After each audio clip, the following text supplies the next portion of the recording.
आज देवउठनी एकादशी है।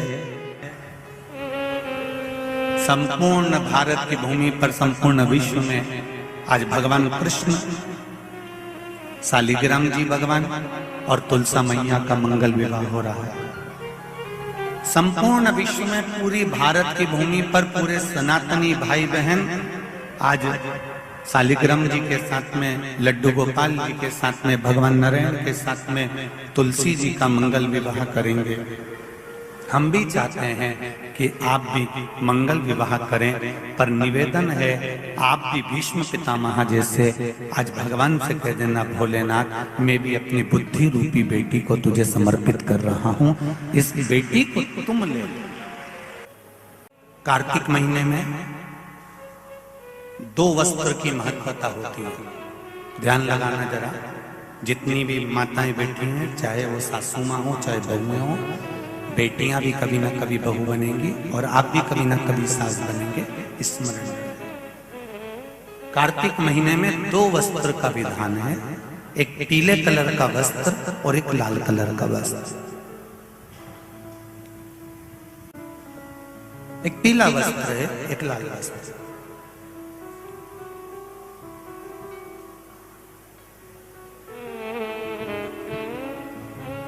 आज देवउठनी एकादशी है। ऐसी कोई माता नहीं होगी जो अपने घर में तुलसी जी का पूजन नहीं करे।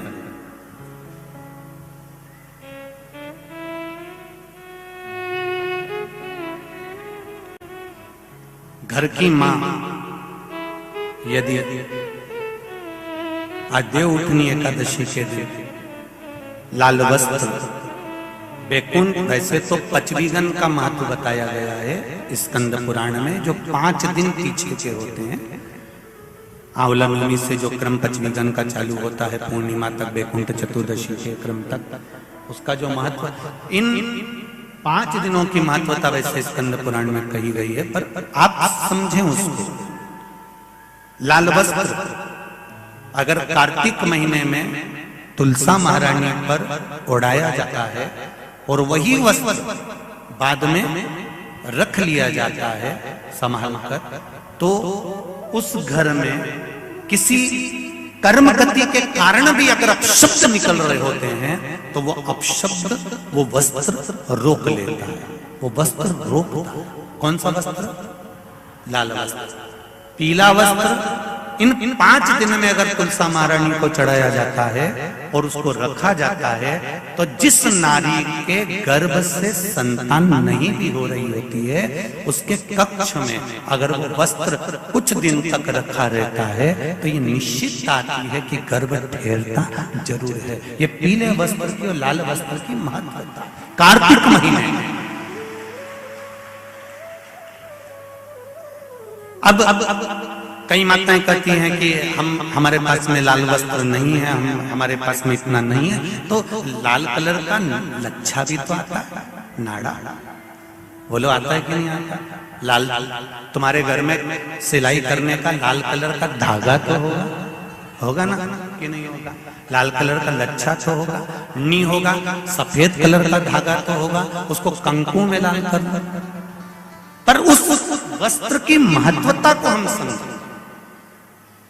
जैसे बांस की पिटारी में, ये तो तुम लोगों की परिभाषा है, आजकल की माताएं तो सुहाग का सामान प्लास्टिक की टोकरी में रख कर देती है, पर हमारे यहाँ नहीं लिखा कि प्लास्टिक की डलिया में सुहाग की सामग्री दो। हमारे यहाँ कहा कि जो वंश बढ़ावे, जो वंशकार होते हैं ना, बांस बनाने वाले होते हैं, वंशकार होते हैं, इनको तो तुम्हें रोज धन्यवाद देना चाहिए। जो बांस का टोकरी बनाते हैं, सुपड़ा बनाते हैं, बांस का सामान बनाते हैं। आज भी विवाह में हमारे यहाँ मंडप भी बांस का होता है, सुपड़ा भी बांस का, डलिया भी बांस की। सबसे पहले खलमट्टी अगर आती है, शादी के ब्याह में सबसे पहले मिट्टी आती है, तो बांस की टोकरी में आती है। एक नियम है।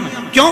क्योंकि जिसकी शादी में मट्टी, इधर लाते मट्टी, जिसकी शादी में मट्टी बांस की डलिया में आती है, उसको संतान के लिए डॉक्टर को दिखाने की जरूरत नहीं पड़ती।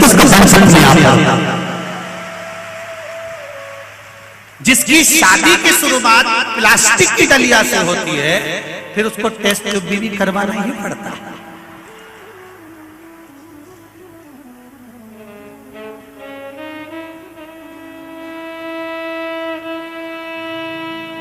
ये कुछ हमारे शास्त्रों के नियम है। अब आप उसको समझो ना समझो, चाहे उसके ऊपर हंसो, चाहे कुछ भी कहो, आप चाहो तो थोड़े दिन बाद कह देना बताओ शिवर वाला महाराज तो पगले जैसी बात करता है, तो उसमें कोई दिक्कत वाली बात नहीं है।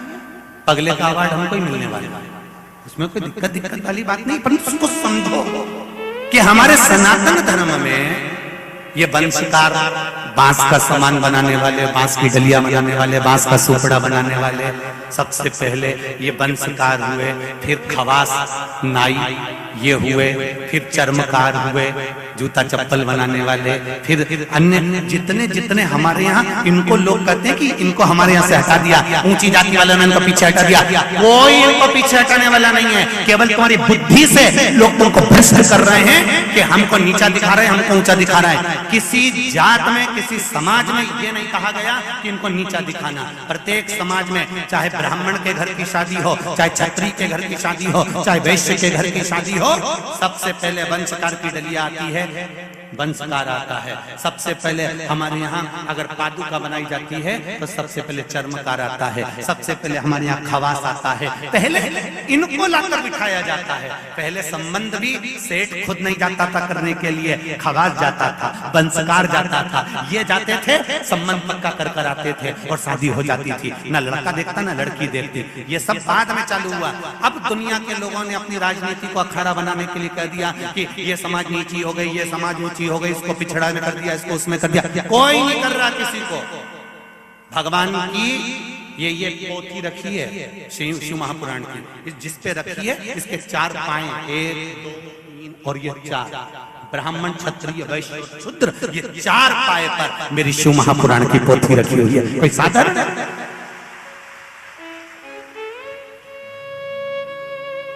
एक पाया भी अगर इसमें से हट गया तो 3 पाए में से पोथी नीचे गिर जाएगी। उसी तरह हमारे यहाँ का ये धर्म बनाया, ये सनातन धर्म जो बनाया है, ये वर्ण का जो आनंद बनाया है, ये कोई साधारण नहीं है।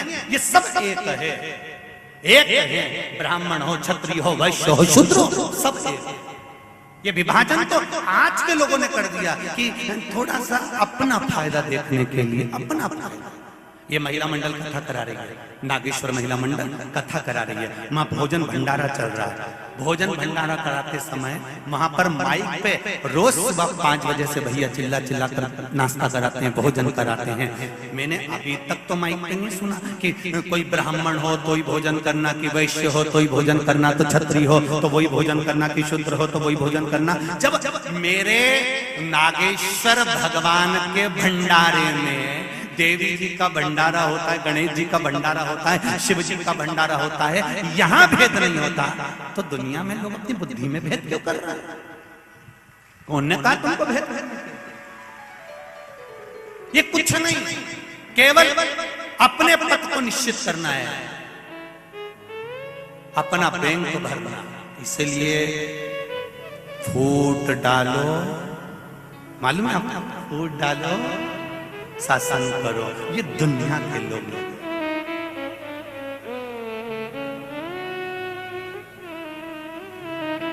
कई लोग आएंगे आपसे कहेंगे, क्यों राम जी का फोटो लगा के रखे हो, क्यों भगवान कृष्ण का फोटो लगा के रखे हो, क्यों राम जी की मूर्ति रखे हो, क्यों शंकर जी की मूर्ति रखे हो, उठाओ ठंडा कर दो, इनको नहीं रखना। मेरे को आज सूचना मिली थी कि कई लोग कहते हैं कि इनको ठंडा कर दो, इनको क्यों रखे हो, अपने को नहीं मानना, अपने को नहीं मानना, अपने को नहीं मानना। जो तुमको ऐसी राय देने आए उसको चंदन का तिलक लगा के ठंडे पानी से स्नान कराओ और चाय पिलाओ एक बार की, और पांव को धोक लगा कर कहना अभी हम चरण धोक रहे हैं, हमारा नियम है, थोड़े दिन तक हम चरण धोकते हैं, उसके बाद गले में हम माला भी पहनाएंगे गेंदा के फूल की, फिर तुम्हारे घर तक छोड़ के लिए कोई तुमको अगर अकल दे कि भगवान का फोटो हटा दो, मूर्ति हटा दो, ये सब ढोंग है तो प्रपंच है, तो उनको कह देना हम तुम्हारे घर पर राय लेने नहीं गए थे, हम तुमको बुलाने नहीं गए थे, तो तुम हमारे यहाँ आकर हमारे घर में राय क्यों दे रहे हो? गेट खुला है, निकल के बाहर जाओ और अपने घर में अपने लड्डू बनाओ और प्रेम से खाओ। नहीं,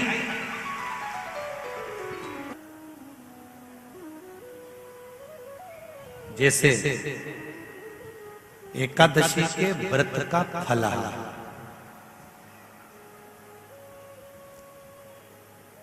एकादशी का व्रत है और तुम्हें भूख लग रही है, तुमने फलाहार बनवा कर तैयार रखा कि मुझे 9 बजे प्रसाद लेना है या 10 बजे लेना है, 11 बजे लेना है या 12 बजे लेना है, और 12 बजे अगर वो फलाहार तुम्हारे सामने नहीं आया और बज गई 1, 1:30, 2 बजे फलाहार सामने आया और आपने ग्रहण किया, तो उसमें आपको क्रोध नहीं आना चाहिए, उसमें भगवान को धन्यवाद देना। उसका कारण क्या होता है?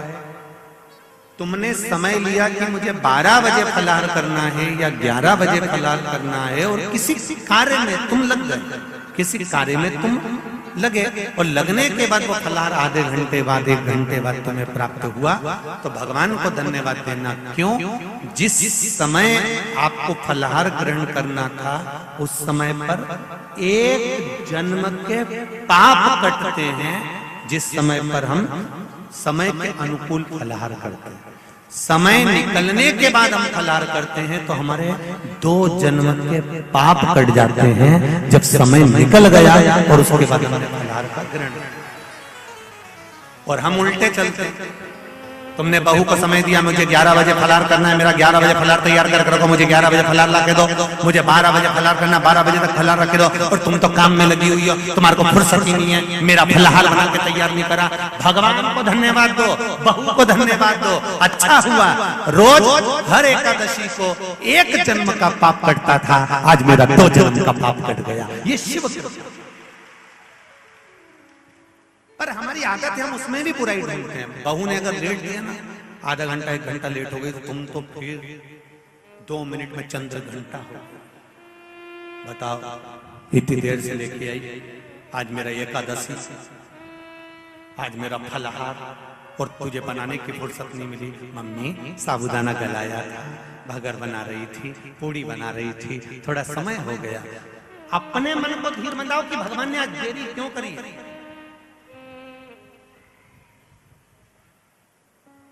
वही फलाहार किसी कारण से और लेट हो गए, दोपहर में 3 बजे के बाद हुआ, और लेट, या मान लो किसी कारण से दिन भर भूखी रह गई, कारण से, जानबूझ के नहीं तो तुम बहुत चतुर बैठ रही हो रही। किसी और वाला महाराज बोला था कि इतनी बजे के बाद करोगे तो इतना पाप कटेगा, इतनी बजे कटोगे। ये तो जानबूझ के नहीं, तो कोई क्रम से अचानक।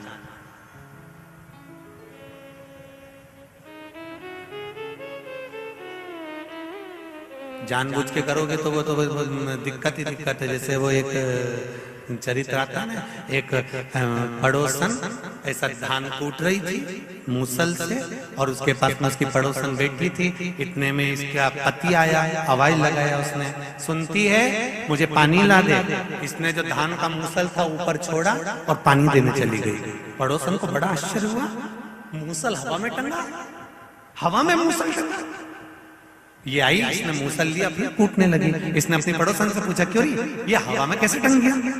मैं अपने पति के चरणों को प्रणाम करती हूँ, पति को परमेश्वर मानती हूँ, उसकी सेवा करती हूँ ना, उसका दिया हुआ जो भी झूठा बचता है मैं खा लेती हूँ, बस उसी की कृपा से ये मेरा सात्वित्व के कारण ये हवा में टंग गया। तो ऐसा करने से ऐसा हो जाता है। ये भी गई घर धन धनाते हुए, इसने अपने पति को आवाज लगाया, सुनो मैं तुम्हारे पांव पड़ूंगी। पति ने सोचा 40 साल शादी के हो गए, आज क्या पता सियोर वाले महाराज की कथा सुन के जो पांव पड़। आज मैं तुम्हारे पाँव पड़ूंगी और सुनो, 1 हफ्ते तक रोज तुम्हारे पाँव पड़ूंगी, तुम्हारी पसंद का भोजन बनाऊंगी, तुमसे पूछूंगी क्या खाओगे, तुम बता देना, मैं वही बनाऊंगी। तुम सोओगे, मैं तुम्हारे चरण दबाऊंगी, तुम जो थाली में छोड़ दोगे मैं वो भोजन करूंगी। फिर एक बार ऐसा चमत्कार होएगा, मैं ऐसी धान कूट रही होंगी, तुम एकदम आना, आते से कहना सुनती है पानी ला, और मैं मूसल छोड़ के आऊंगी और वो हवा में टंग जाएगा। तुम देखना हो। पति ने मन में सोचा ना जाने कहां से सीख के आ गई। इसने सिर पे पल्लू लेके पति को प्रणाम करा और पूछा क्या खाओगे। पति ने मन में सोचा 40 साल से कभी मुंह नहीं खोला मैंने खाने के मामले में। अब तो पति ने भी कह दिया भजिया बना ले, इमरती बना ले, जलेबी बना ले, खीर बना ले, पूड़ी बना ले, नमकीन पूड़ी बना ले, आलू की सब्जी, भिंडी की सब्जी, सब बनाने का। जैसे पति ने बोला, पत्नी बोली चुप रहो, तुम्हारा बाप बनाए। इतनी सारी लिस्ट थोड़ी ना बोली थी मैंने, मेरे से जो बनेगा बना लूंगी। और बनाने गई, भजिया बनाया, पूड़ी बनाई, सब बनाया। एक भजिया थाली में रखा, एक पूड़ी थाली में रखी, एक जलेबी रखी, सब सामान इतना रख दिया। और जैसे ही पति ने भजिया खाना चालू करा, मुंह में भजिया लेने ही वाला था, इतनी देर में वहीं से बोली पूरा मत खाना, तुम्हारा झूठा खाना है मेरे को। बेचारे ने भजिया की भी केवल चोंच नहीं होती किसी किसी भजिया में, किसी किसी भजिए में चोच बस वही पूड़ी भी रखी, बनवाया, इतना सारा था, कुछ नहीं खाया। अब कह रही है तुम जाओ मैं खाना खा के, और पूरा निपटा गई पूरा, और खा खुआ के और पति के पास गई। अब तुम सजा में तुम्हारा चरण दबाऊंगी। अब चरण मरण तो कभी जिंदगी में दबाया नहीं, मच्चा मारे चरण दबा। अब पति तो पति मोबाइल चला रहा होगा, जब किताब देख रहा होगा, किताब देखते देखते सो जाओ नहीं तो गला दबा दूंगी। अब बेचारे ने आंख बंद करी और एक आंख खोल के कहीं सही में नहीं दबा रहे, इसको पगली हो गई है। सब काम करा, फिर बोली अब तुम बाहर जाओ, मैं धान कूटूंगी, तुम आना और आवाज लगाना, सुनती है मेरे लिए पानी ला, और सुनो जल्दी आ जाना, मेरे हाथ पे छाला पड़ जाए नहीं तो। अब उसने जो कूटने के लिए मूसल ऊपर करा, इतने में पति आवाज लगाया, अरे सुनती है पानी ला दे। और इन्हें जो मूसल छोड़ा, इन्हें करम पे पड़े, जो पड़ा। अरे भाई शिव पुराण कहती है जो दिल से किया जाए वो प्रथम। दिखावे से भगवान प्रसन्न नहीं होता, भगवान को दिखावा प्रिय नहीं है। भगवान को तो तुम्हारा केवल निष्कपट भाव से निर्मल मन सो मोहि भावा, भगवान को दिखावा नहीं, हृदय से।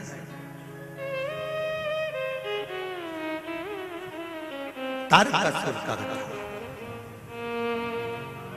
मांगा भी तो क्या मांगा,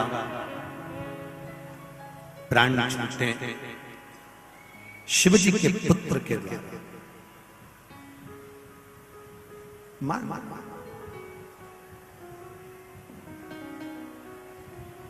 दिया,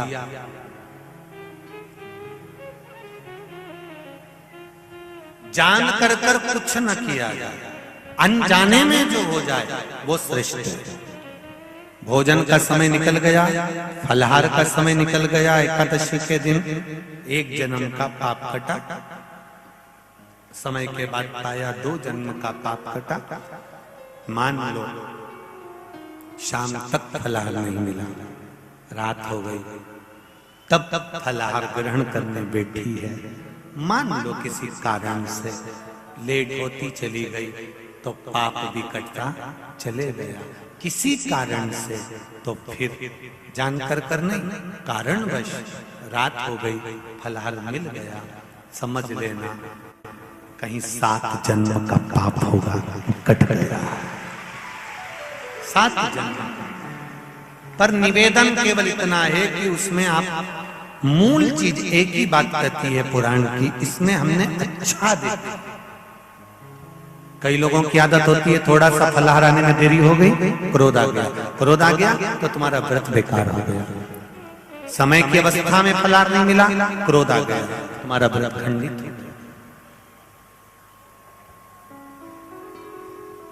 जिस दिन तुम्हारा व्रत हो उस दिन आपके मुख से अपशब्द ना निकले। एक सुंदर चरित्र आता है, आप लोगों ने श्रवण किया होगा, वैकुंठ चतुर्दशी का एक भाव बड़ा सुंदर आता है कि किसी गांव में एक साहूकार रहता था, एक सेठ रहता था। सेठ के एक बेटा एक बहू थी।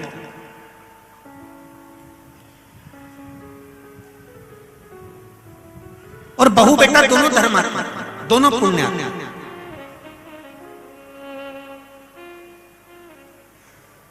बहू भी धर्मात्मा है और बेटा भी धर्मात्मा है। दरवाजे पर कोई आए भूखा ना जाए, दरवाजे पर कोई आया पानी पीकर जाना।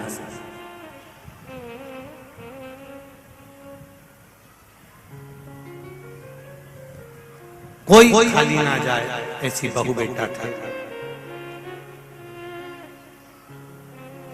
बहू ने नियम लिया, कार्तिक का महीना है, मैं स्नान करने के लिए जाऊंगी।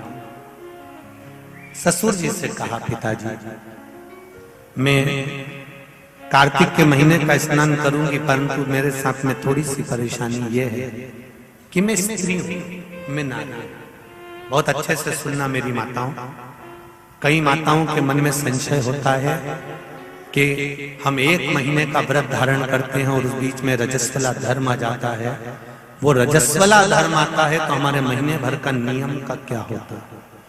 इस प्रसंग को थोड़ा ध्यान से सुनना। बार बार ये प्रसंग नहीं मिलेगा और पहले भी कथाओं में ये प्रसंग नहीं आया।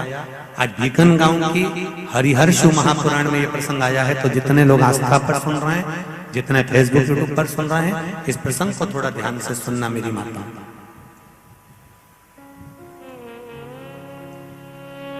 बहू ने अपने ससुर से कहा, पिताजी मैं कार्तिक के महीने के स्नान का नियम तो ले लेती हूँ। मैं कार्तिक के महीने, कोई माता कार्तिक के स्नान का नियम लेती हैं, कोई माघ महीने का स्नान का नियम लेती हैं, कोई चैत्र महीने के स्नान का नियम लेती हैं, कोई फागुन का लेती हैं, कोई बैसाख महीने के स्नान का नियम लेती हैं। कई माताओं की आदत रहती है, कई पुरुषों की आदत रहती है कि मैं एक महीने तक कार्तिक का स्नान करूंगी। पर वो कार्तिक के स्नान में कुछ दिन ऐसे आ जाते हैं कि उसमें रजस्वला धर्म आ जाता है।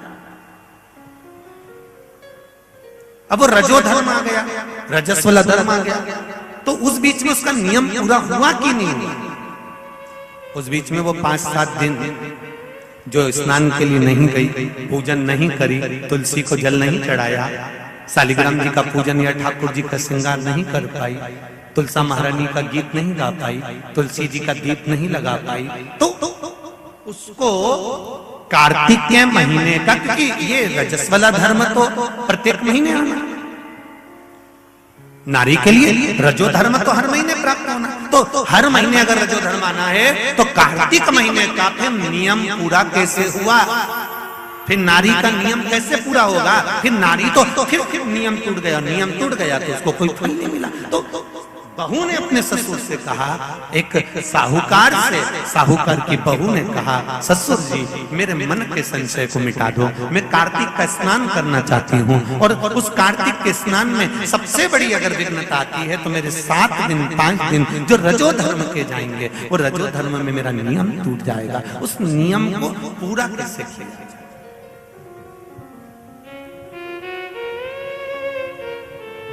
वो नियम पूरा कैसे होगा। कार्तिक के महीने का स्नान करने वाले जरा ध्यान देंगे, चाहे बैसाख स्नान करें, चाहे माघ का स्नान करें, मेरी माताओं का रजो धर्म 7 दिन 1 महीने के अंदर आ ही जाता है। और आया तो वो नियम टूटा, उस नियम को पूर्ण कैसे करा जाए। कहा,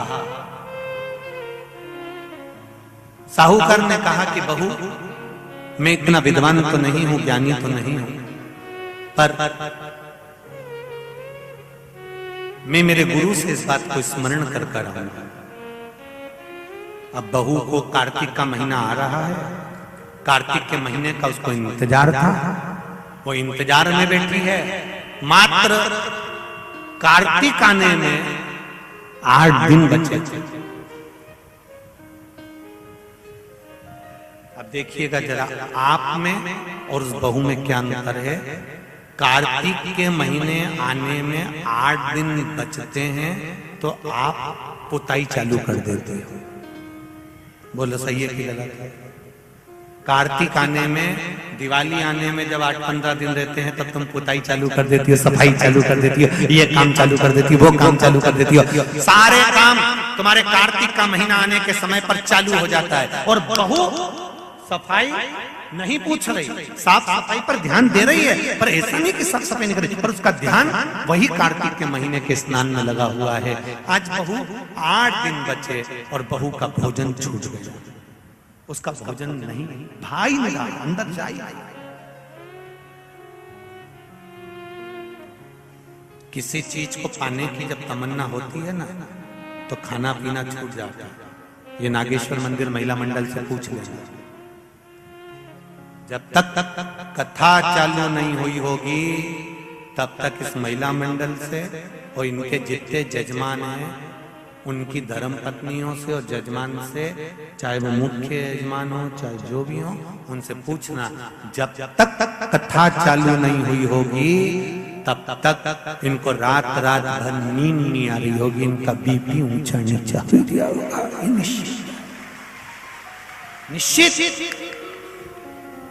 पर कथा चालू हो गई और पहला दिन जब कथा का हो गया तब ऐसी सोई होगी कि राम अब सुकून मिला कि कथा चालू, कथा प्रारंभ।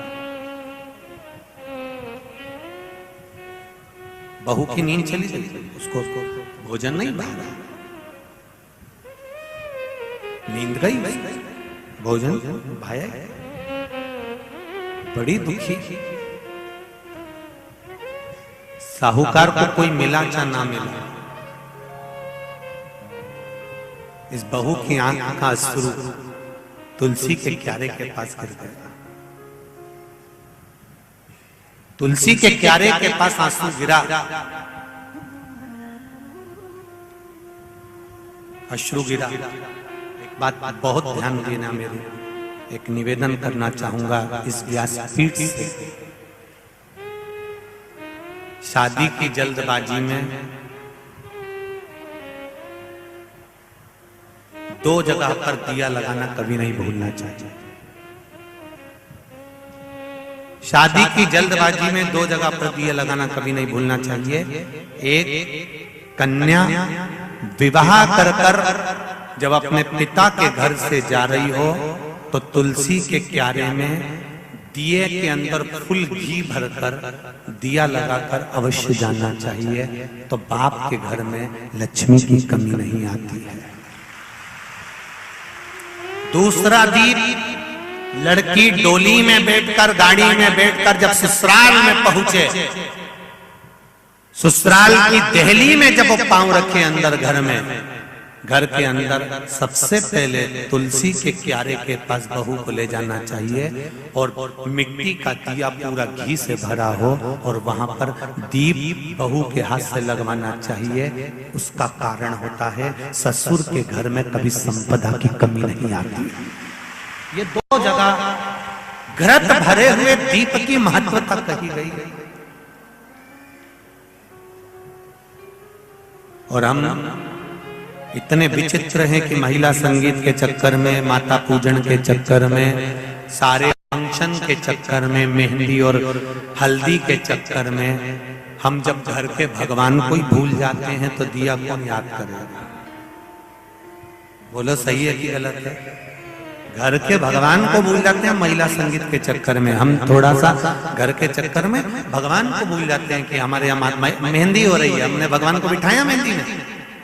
हमारे यहाँ हल्दी का कार्यक्रम हो रहा है, भगवान को बिठाया हल्दी के कार्यक्रम। महिला संगीत में भगवान का सोफा लगाया तुमने, एक सिंहासन रखा भगवान का, तुम सब तो बैठे थे, भगवान के लिए भी एक जगह रखो कि भगवान मेरे घर का यहाँ बैठेगा, वो देखेगा, उसको बिठाओ। नहीं, तो हम दिया कहाँ याद रखते, पर नियम बना लो। भिकन गांव की इस पावन धरा से जितने लोग आस्था चैनल पर कथा सुन रहे हैं, जितने फेसबुक यूट्यूब पर कथा सुन रहे हैं, एक नियम बनाओ कि घर से बेटी ससुराल कर जब विदा हो रही हो तो पहले घृत का भरा हुआ दीप तुलसा महारानी में लगा होना चाहिए, और जब बहू घर में प्रवेश कर रही हो तब माटी के दिए में घी भरा हुआ और वो घृत भरा हुआ दिया तुलसा महारानी को लगना चाहिए। ना बाप के घर में पैसे की कमी होगी, ना ससुर के घर में कमी होगी, संपदा बढ़ेगी। पर दिया कैसा होना चाहिए? उसमें घृत पूर्ण भरा, भले घी झलक रहा चले पर घी खाली नहीं होना चाहिए, घृत की पूर्ण।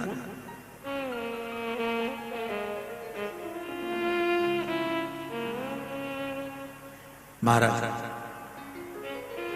अब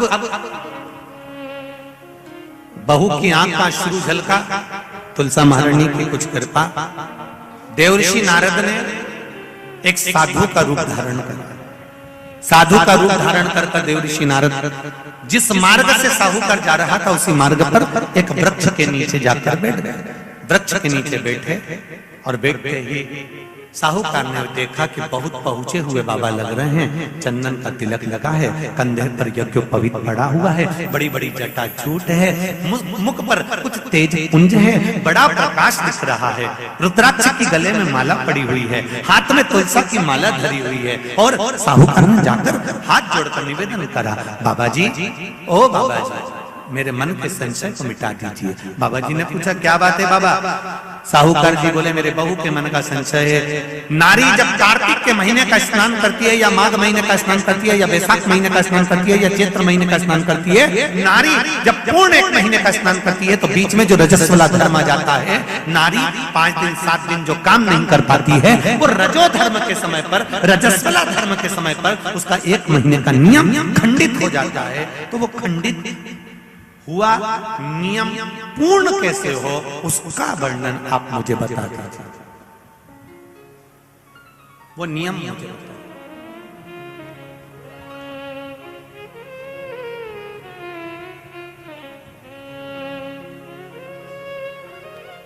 संत के रूप में बैठे हुए देवऋषि नारद, श्रीमन नारायण, श्रीमन श्रीमन नारायण, 7 बार देवऋषि नारद ने नारायण नारायण नारायण नारायण कहा। कहने पर देवऋषि नारद ने बोला, सुनो साहूकार जी, सुबह के समय पर जब आपकी बहू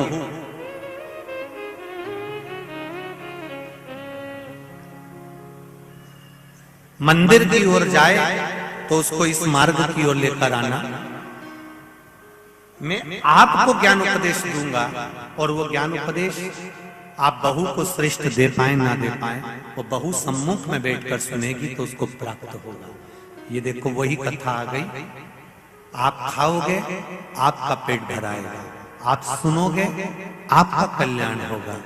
बेटों बेटियों को लेकर आओ, बहुओं को लेकर आओ, बच्चों को लेकर आओ, उनके सुनने से उनका लाभ, उनका लाभ।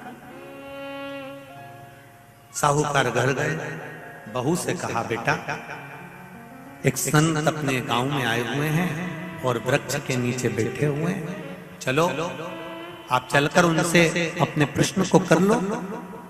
बहू ने भगवान का नाम लिया, स्मरण करती हुई बहू पहुंची और बहू ने जाकर तुरंत हाथ जोड़कर निवेदन किया, बाबा जी 1 महीने तक नारी कार्तिक का स्नान करती है, 1 महीने तक नारी माघ का स्नान करती है, 1 महीने तक नारी वैशाख का स्नान करती है, 1 महीने तक नारी चैत्र का स्नान करती है, बीच में अधिक मास का स्नान करती है। उस बीच में नारी का जो रजो धर्म आ जाता है, रजस्वला धर्म आ जाता है, उस समय पर नारी का जो करा हुआ व्रत है 1 महीने का वो खंडित हो जाता है। उस व्रत की पूर्णता कैसे मानी जाए? तो उस समय पर देवऋषि नारद जो संत के वेश में थे, उन्होंने कहा कि बहू एक काम करो पुत्री, कार्तिक महीने के पीछे के जो 5 दिन 7 दिन पचवीगन के होते हैं, अगर नारी का रजस्वला धर्म बीच में आ जाता है तो पीछे के 5-7 दिन में से अगर एक दिन भी नारी ब्रह्म मुहूर्त का स्नान कर कर, सुबह का स्नान कर कर तुलसी में दीप प्रज्वलित कर देती है, तो उसके बीच का जो खंडित भाग है वो समाप्त हो जाता है, उसे पूर्ण फल की प्राप्ति। अब फिर सुन लीजिए अच्छे से, अगर मान लो वो 5 बीघन में ही नारी का रजोधर्म आ गया तो बहुत बहुत ध्यान से सुनना, ये कथा हरिहर शिव महापुराण की कथा जो भीकन गांव वालों को मिली है, संपूर्ण विश्व के कल्याण के लिए। बहुत ध्यान देना, हर नारी का प्रश्न है, प्रत्येक नारी के प्रश्न ये सम्मुख में रहता है। मान लो आपने कहा कि रजोधर्म आ गया मध्य में, तो आप पीछे के 5 दिन स्नान करो। वो 5 दिन में अगर रजोधर्म आ गया, फिर शिव महापुराण की कथा कहती है, घर में रहने वाली कोई कुंवारी कन्या, घर में रहने वाला कोई पुत्र, घर में रहने वाला पति, घर में रहने वाली सास, घर में रहने वाली कोई सौभाग्यवती नारी, जेठानी, ननंद, देवरानी, या घर में रहने वाला कोई पुरुष अगर बाहर स्नान करने नहीं भी जा सकता, ब्रह्म मुहूर्त में प्रातः के समय पर यदि तुलसी में एक दीप और एक संध्या के समय पर दीप लगा देता है, तो भी नारी का नियम पूर्ण हो जाता है। वो नियम खंडित नहीं, वो नियम खंडित। क्या 5 दिन के स्नान का फल है? हाँ, और तुझे मौका मिलेगा तो तुझे समझ में आएगा। देवर्षि नारद ने बस इतना कहा, उसका फल क्या है तुझे मौका मिलेगा जब मालूम पड़ेगा। तब बहू को समझ में नहीं आया कि आखिर ये सब क्या कहा। देवर्षि नारद कहकर चले गए, साहूकार की बहू रोज प्रातः का कार्तिक का स्नान करने लगी। कार्तिक का स्नान रोज बहू करती, रोज ब्रह्म मुहूर्त में स्नान कर कर आती। बहू को नहीं मालूम कि नगर के राजा का लड़का युवराज अपनी पत्नी के साथ स्नान करने आता। राजा और रानी भी स्नान करने आते हैं, युवराज अपनी धर्मपत्नी के साथ स्नान करने आता है। आज युवराज को बड़ा बुरा लगा। युवराज ने देखा कि मैं घाट पर नहाने के लिए आता हूं, पर यह घाट गीला कैसे हो जाता है?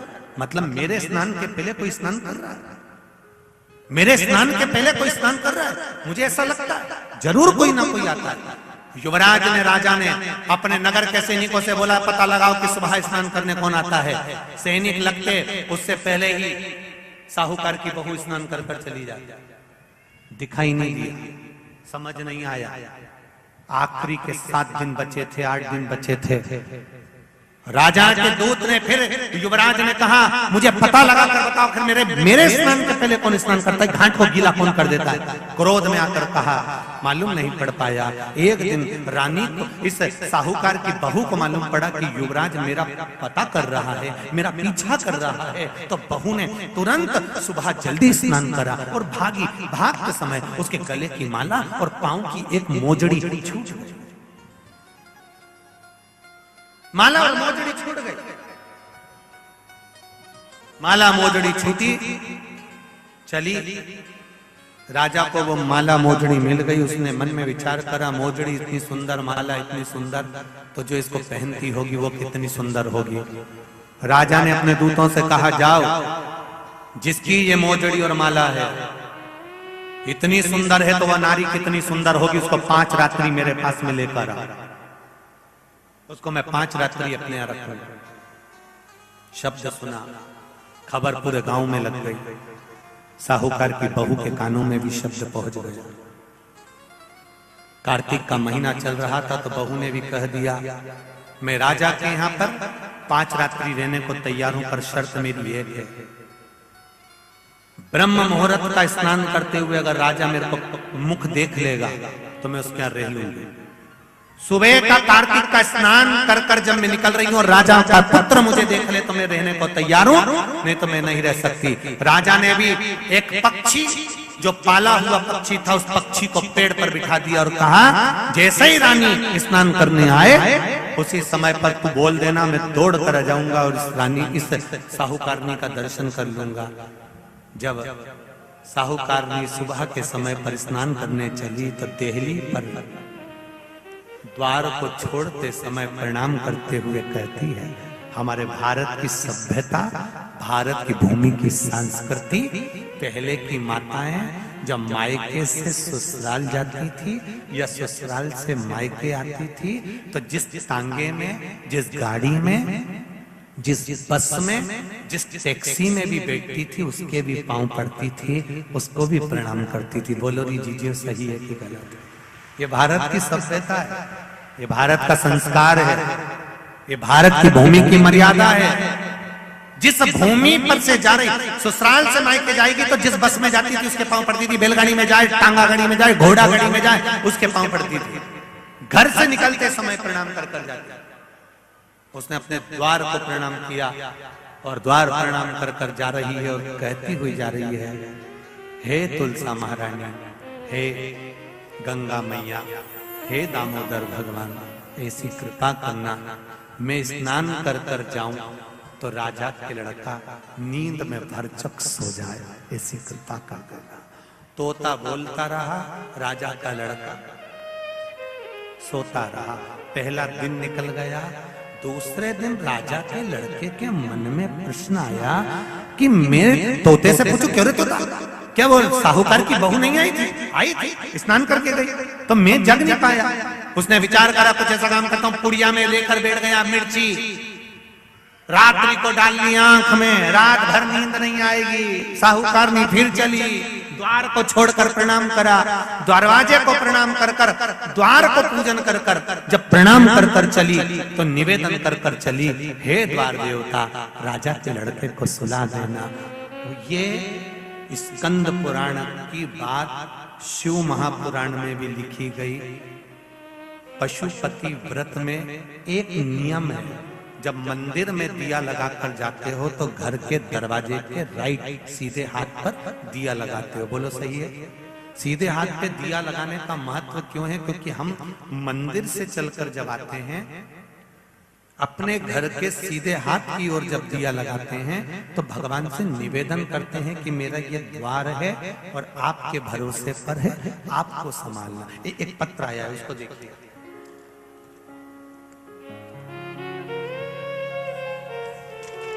दिया लगाने का कितना लाभ और उसका महत्व देखिए।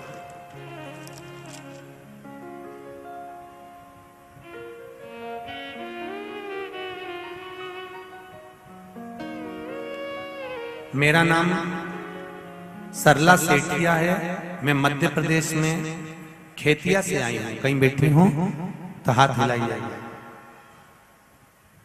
कहीं बैठी हूं तो दोनों हाथ अवश्य हिलाइएगा, जहां कहीं भी बैठी हूं। अच्छा, आप उधर हैं, दोनों हाथ हिला दो। श्री शिवाय नमस्तुभ्यम, श्री शिवाय नमस्तुभ्यम। मेरा नाम सरला सेठिया है, मैं मध्य प्रदेश के खेतिया से आई हूँ। 2021 में मेरे पति की तबीयत अचानक बहुत खराब हो गई थी, तो हम उन्हें अस्पताल लेकर गए। डॉक्टर ने रिपोर्ट निकाली और बताया कि इनकी किडनी में 14% ही काम कर रही है किडनी। डॉक्टर ने दवाई दी और 1 साल तक दवाइयां चलने का बोला।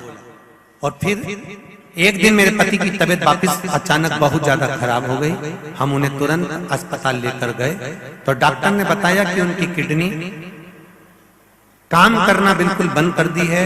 हफ्ते में 2 बार डायलिसिस चालू करना पड़ा। हफ्ते में 2 बार जैसे डायलिसिस करना पड़ेगा, हम उनको हफ्ते में 2 बार डायलिसिस करवाने अस्पताल ले जाने लगे, किंतु उनके स्वास्थ्य में कोई बदलाव नहीं आया। डायलिसिस तो चालू हो गया पर बदलाव नहीं आ पाया। जब उनके स्वास्थ्य में बदलाव नहीं आया, फिर मैंने भगवान शिव के 5 पशुपति व्रत करना प्रारंभ कर। 5 पशुपति व्रत करते करते मैंने नियम बनाया कि मैं सीहोर जाऊंगी और रुद्राक्ष लेकर आऊंगी। सीहोर आई, वहां से रुद्राक्ष लेकर आई और मैंने 5 पशुपति व्रत जब करती, एक दिया अपने दरवाजे पर लगाती और भगवान से प्रार्थना करती कि इनका डायलिसिस बंद करवा दो। सीहोर पहुंची, रुद्राक्ष वितरण बंद था, वहां पर जाकर निवेदन करा कि स्वास्थ्य खराब है, एक रुद्राक्ष दे दो। तब वहां के कार्यकर्ता ने एक रुद्राक्ष दिया। वो रुद्राक्ष का पानी शिवजी को चढ़ाती और इनको पिलाती। भगवान की कृपा से एक बेलपत्र रोज खिलाती और आज धीरे धीरे स्वास्थ्य ठीक हो गया। उनका डायलिसिस पूर्ण तरह से बंद हो गया है। धोख लगाने के लिए हम लोग यहाँ पहुंचे हैं, उनका डायलिसिस बंद हो गया। आए हैं साथ में श्री शिवाय नमस्ते, बैठिए। हर हर महा। उनका डायलिसिस पूर्ण तरह से बंद हो चुका है और अब वो ठीक हो गए हैं। डॉक्टर बोल रहा है कि इनकी किडनी ने काम करना प्रारंभ कर दिया। दूसरे दिन उसने मिर्ची डाली राजकुमार ने, तो भी उसकी नींद लग गई। तीसरे दिन उसने अपने शरीर पर कट लगा लिया कि इसकी जलन होगी तो नींद नहीं आएगी, मालूम पड़े तो भी नींद आ गई। चौथे दिन उसने आगी जलाकर बैठ गया तो भी नींद आ गई। पांचवें दिन भी उसको नींद आ गई। 5 दिन तक उस साहूकारनी का मुख नहीं दिखा। राजकुमार घर चले गया, गुस्से में लाल हो गया, शरीर में एक रोग हो गया, शरीर कोड़ी हो गया, टपकने लगा, खाल गलकर गिरने लगी। राजा को चिंता लग गई, मेरा इकलौता लड़का, और उसकी शरीर की काया बिगड़ गई, उसकी काया समाप्त। साहूकार की बहू को नहीं मालूम, साहूकार की बहू तो अपनी भक्ति में, अपने स्मरण में, अपने आनंद में लगी हुई थी, उसको मतलब नहीं।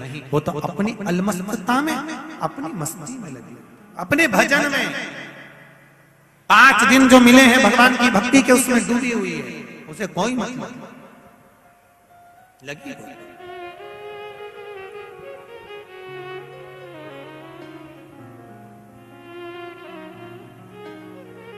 तुलसा जी का आराधना करे, तुलसी जी का पूजन करे, तुलसी जी का स्मरण करे, राजा के शरीर में।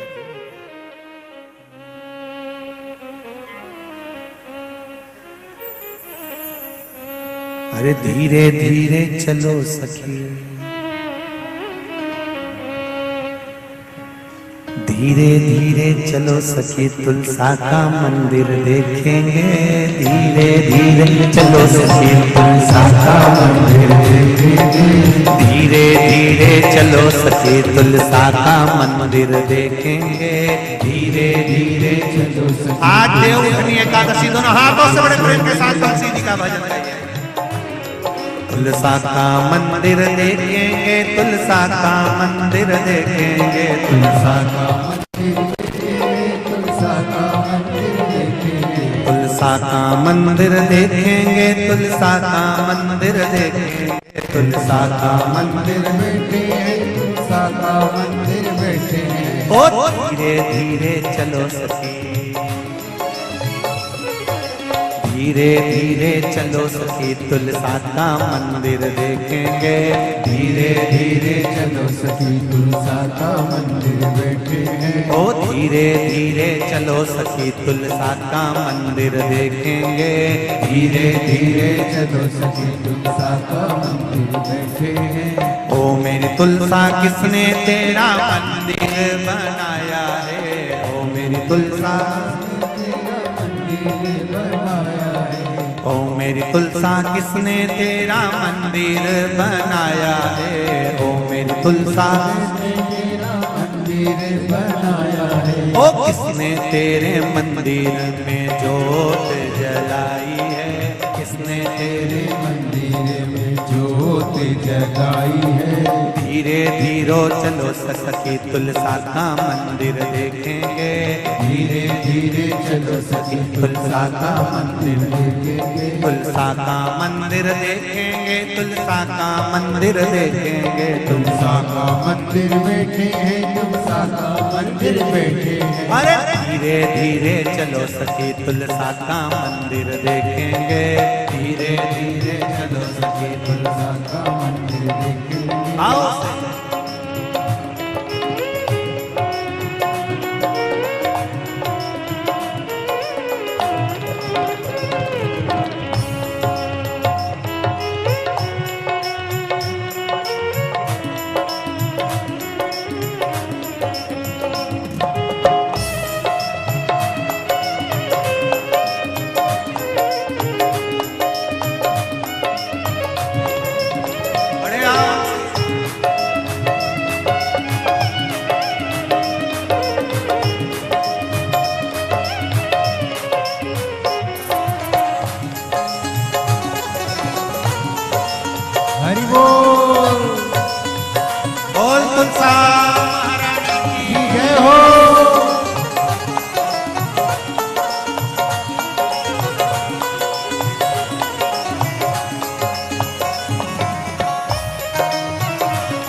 राधा रुक्मन दोनों रानी ने मंदिर बनवाया है। राधा रुक्मन दोनों रानी ने बनवाया है। राधा रुक्मन दोनों रानी ने मंदिर बनवाया है। राधा रुक्मन दोनों रानी ने मंदिर बनवाया है। ओ सांवरिया गिरधारी ने, ओ सांवरिया गिरधारी ने मंदिर में ज्योत जगाई है। सांवरिया गिरधारी ने मंदिर में ज्योत जगाई है। धीरे धीरे चलो सखी तुलसा का मंदिर देखेंगे। धीरे धीरे चलो सखी तुलसा का मंदिर देखेंगे। ओ धीरे धीरे चलो सखी तुलसा का मंदिर देखेंगे। धीरे धीरे चलो सखी तुलसा का मंदिर देखेंगे। तुलसा का मंदिर देखेंगे। तुलसा का मंदिर देखेंगे। तुलसा का मंदिर देखेंगे। तुलसा का मंदिर देखेंगे। अरे धीरे धीरे चलो सखी तुलसा का मंदिर देखेंगे। धीरे धीरे चलो सखी तुलसा का मंदिर देखेंगे। धीरे धीरे चलो सखी तुलसा का मंदिर देखेंगे। धीरे धीरे चलो सखी तुलसा का मंदिर देखेंगे। ओ मेरी तुलसा किसने तेरा मंदिर लिपाया है। ओ मेरी तुलसा किसने तेरा मंदिर लिपाया है। ओ मेरी तुलसा किसने तेरा मंदिर लिपाया है। ओ मेरी तुलसा किसने तेरा मंदिर लिपाया है। ओ किसने तेरे मंदिर में कलश सजाया है। किसने तेरे मंदिर में कलश सजाया है। धीरे धीरे चलो सखी तुलसा का मंदिर देखेंगे। धीरे धीरे चलो सखी तुलसा का मंदिर देखेंगे। हरि बोल।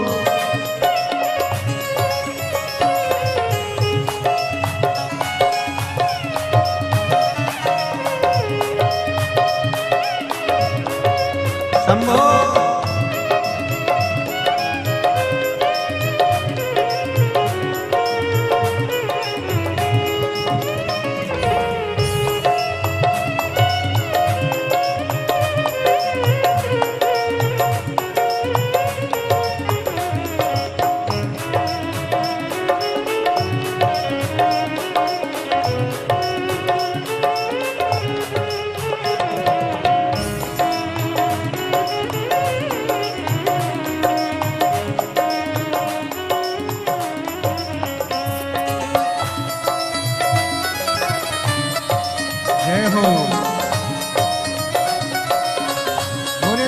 महारानी की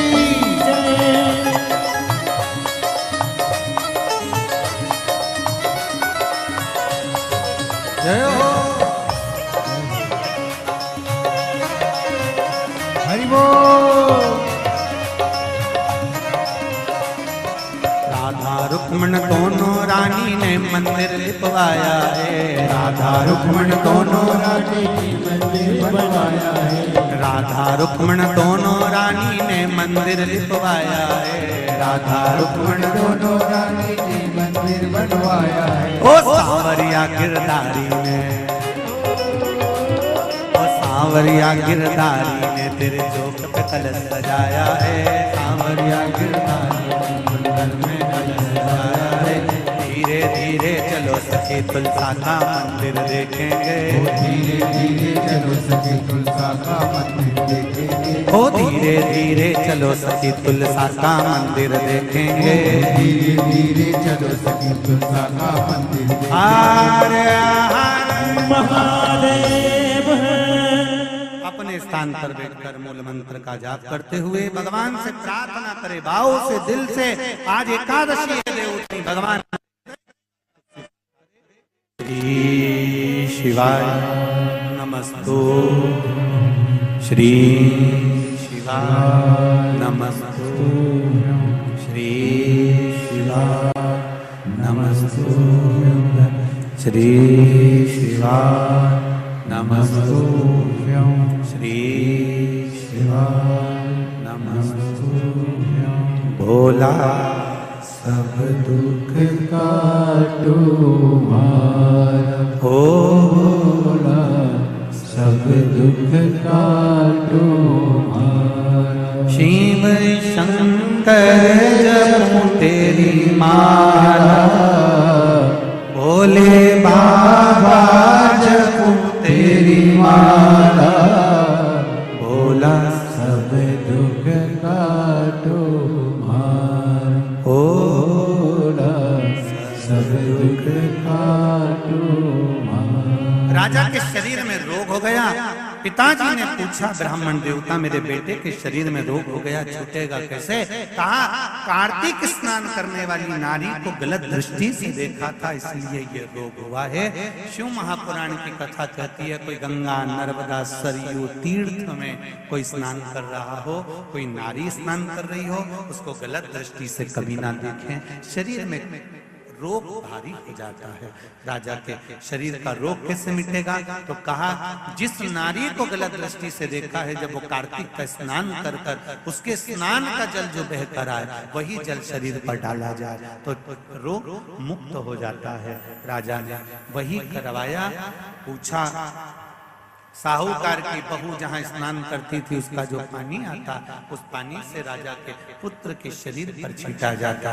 धीरे धीरे रोग मुक्त हो गया और राजा का पुत्र ठीक हो गया। शिव पुराण कहती है, राजा के लड़के ने चरणों को नमन करते हुए पूछा कि मुझे कार्तिक का लाभ कैसे प्राप्त होगा?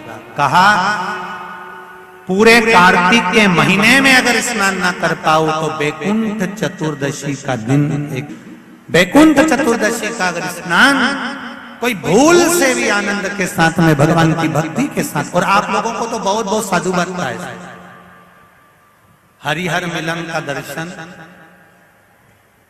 हमारा भी नियम है। बैकुंठ चतुर्दशी के दिन हमारे शालिग्राम भगवान और ठाकुर जी का हरिहर मिलन करवाते हैं।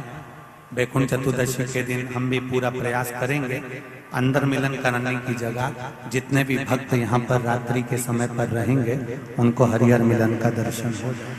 प्रयास करेंगे हरिहर मिलन उस दिन कराया। शालिग्राम भगवान की तुलसा भोलेनाथ जी पर चढ़ती है और भोलेनाथ जी के बेलपत्र शालिग्राम भगवान पर चढ़ती है। वो तुलसा और बेलपत्र को शहद की शीशी में रखा जाता है। जो बच्चा विद्वत्ता से या बुद्धि से कमजोर होता है उसको चटाया जाता है। यहाँ तक गलत व्यसन में डूबे हुए व्यक्ति को भी अगर वो चटाया जाए तो उससे उसको व्यसन छूट जाता है। उस बैकुंठ चतुर्दशी का काशी में तो देव दिवाली मनाते हैं, हमारे उज्जैन में तो हरिहर मिलन ऐसा होता है जितनी आतिशबाजी दिवाली पर नहीं होती उतनी आतिशबाजी उज्जैन में जब महाकाल बाबा गोपाल जी से मिलने जाते हैं तो उस दिन छूट जाती है। ये हरिहर मिलन शिव का मिलन। बैकुंठ चतुर्दशी का स्नान का आनंद सुख बताया भाव से वर्णित किया। शुमा कोई कहता है कि भगवान शिव को रिझाने के लिए प्रदोष का दिन होना चाहिए या सोमवार का दिन होना चाहिए या शिवरात्रि का दिन होना चाहिए।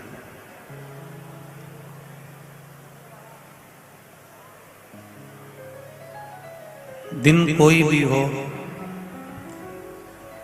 भगवान कभी ये नहीं कहते कि मुझे रविवार को रिझाओ या सोमवार को रिझाओ या मंगलवार को रिझाओ या बुधवार गुरुवार को, सोमवार को, प्रदोष को या शिवरात्रि को रिझाओ।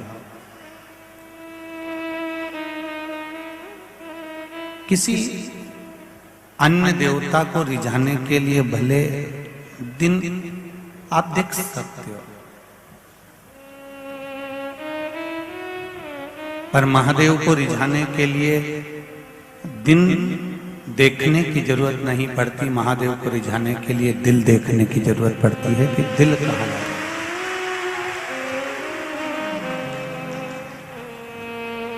यदि आपका हृदय, आपका चित्त, आपका मन भगवान में लगा हुआ है तो फिर आपको दिन देखने की जरूरत नहीं पड़ेगी कि मैं भगवान को कौन से दिन रिझाऊंगा।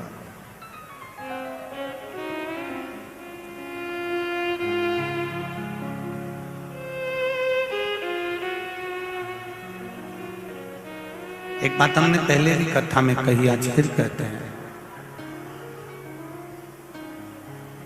अगर ये दिल, ये हृदय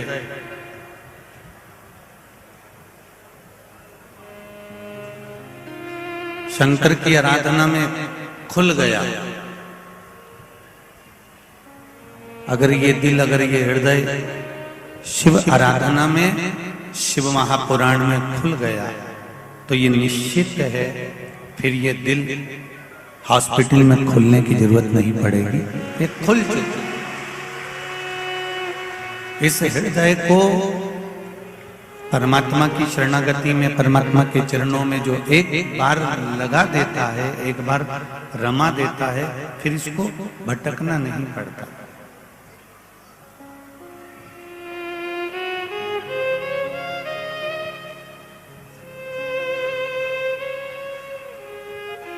एक बार इस चित्त को, इस मन को, इस बुद्धि को भगवान को देने का प्रयास जरूर करिएगा।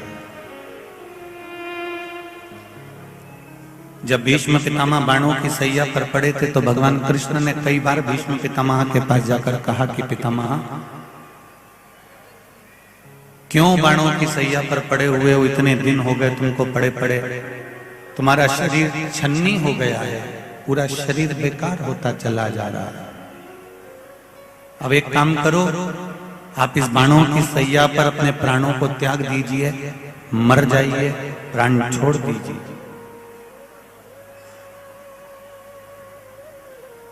पितामह कहते हैं कि कन्हैया, प्राण को मैं आज छोड़ दूं, अभी छोड़ दूं, प्राण छोड़ने की मना नहीं है, पर दिक्कत केवल एक है, हमारी भारतीय संस्कृति कहती है, हमारी भारतीय सभ्यता कहती है कि घर में अगर बेटी कुंवारी बेटी है तो पिता तीर्थ करने भी नहीं जाता, और मेरी बेटी अभी कुंवारी बेटी है तो मैं अपने प्राणों को कैसे छोड़ सकता हूं, कैसे छोड़ूं मैं।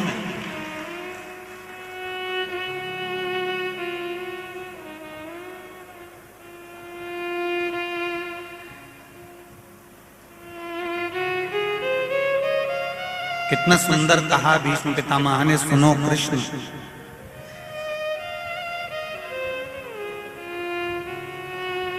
भाई बहन को सुनी जगह पर ना छोड़े, पिता बेटी को सुनी जगह पर ना छोड़े, और सेठ तिजोरी को सुनी जगह पर ना छोड़े। भीष्म पितामह कह रहे हैं कि कितनी भी विषम परिस्थिति हो और तुम्हारी बहन कुमारी अवस्था की है, कुमारी है या विवाहित हो चुकी है, फिर भी उसको सुनी स्थान पर, सुनी जगह पर नहीं छोड़ना। और बेटी कितना भी कहे पापा मैं अकेली चली जाऊंगी और मैं ये काम कर लूंगी, पर बेटी को सुनी जगह पर ना छोड़ना। और कितना भी तुम्हारे पास में धन वैभव सत्ता हो, कितने भी नौकर चाकर लगे हों, तो भी तिजोरी को सुनी जगह पर ना छोड़ना। ये हमारे यहाँ सनातन धर्म का है, आप ना छोड़ना।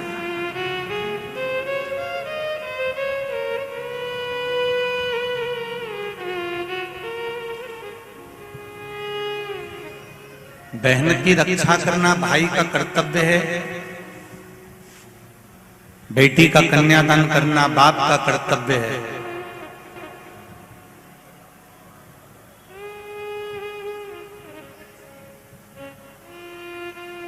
और उस कर्तव्य से हम वंचित ना हो, उस कर्तव्य से हम पीछे ना हो। भगवान कृष्ण ने फिर कहा, पितामह आखिर कब तक बाणों की सैया पर पड़े रहोगे और अपने प्राणों को अब हर लीजिए, अब अपने प्राण छोड़ दीजिए। मेरी बेटी का विवाह हो जाए, मैं प्राण छोड़ दूंगा। आपकी बेटी है कहां? पूरी हस्तिनापुर में बात फैल गई कि भीष्म पितामह की भी कोई लड़की है और भीष्म पितामह की भी जरूर शादी हुई है। भले ने गुप्त रूप से शादी करी होगी पर शादी हुई है। पर मालूम करा तो भीष्म पितामह की शादी नहीं हुई थी। अर्जुन से जाकर कहा कृष्ण भगवान ने कि अर्जुन पितामह चाहते हैं कि बेटी का विवाह करूंगा, उसके बाद अपने प्राणों को त्यागूंगा। अर्जुन ने कहा ऐसा हो ही नहीं सकता, भीष्म पितामह की कोई लड़की है ही, कोई बेटी है, किससे विवाह करना चाहता है? तो भीष्म पितामह से जब भगवान कृष्ण ने पूछा था कि आप विवाह अपनी बेटी का किससे करना चाहते हो, तो पितामह ने कहा था मैं कृष्ण आपके साथ अपनी बेटी का विवाह करना चाहता हूं और किसी के साथ मैं बेटी नहीं ब्याहूंगा, केवल आपके साथ ब्याहूंगा। भगवान कृष्ण ने कहा यदि आप कह रहे हो तो मैं आपकी बेटी के साथ विवाह करने को तैयार हूं। कहां है तुम्हारी बेटी? लाओ, तुम्हारी बेटी को मेरे सामने लाओ। तब भीष्म पितामह ने कहा कृष्ण मेरी बेटी को देखकर तू मना तो नहीं कर देगा? भगवान कृष्ण ने कहा मैं बिल्कुल मना नहीं करूंगा, आप अपनी बेटी को बताओ कि उसके साथ मुझे विवाह करना है। तो बेटी कहां है? भीष्म पितामह ने कहा कृष्ण मैं अपनी बुद्धि रूपी बेटी का विवाह तेरे साथ में करना चाहता हूं। आज देवउठनी एकादशी है। संपूर्ण भारत की भूमि पर, संपूर्ण विश्व में आज भगवान कृष्ण, शालिग्राम जी भगवान और तुलसा मैया का मंगल विवाह हो रहा है। संपूर्ण विश्व में, पूरी भारत की भूमि पर पूरे सनातनी भाई बहन आज शालिग्राम जी के साथ में, लड्डू गोपाल जी के साथ में, भगवान नारायण के साथ में तुलसी जी का मंगल विवाह करेंगे। हम भी चाहते हैं कि आप भी मंगल विवाह करें, पर निवेदन है आप भी भीष्म पितामह जैसे आज भगवान से कह देना भोलेनाथ मैं भी अपनी बुद्धि रूपी बेटी को तुझे समर्पित कर रहा हूं, इस बेटी को तुम ले। सबसे ज्यादा भटकने वाली है ये बुद्धि, ये चित्त, ये वृत्ति, ये भटकता रहता है।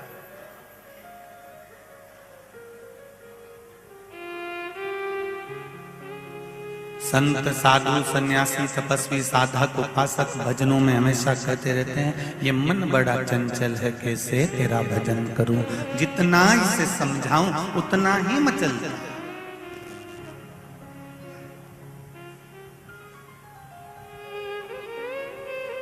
ये बुद्धि इतनी विचित्र है, ये बुद्धि, ये मन, ये चित्त इतना विचित्र है कि ये स्थिर रहता ही नहीं है।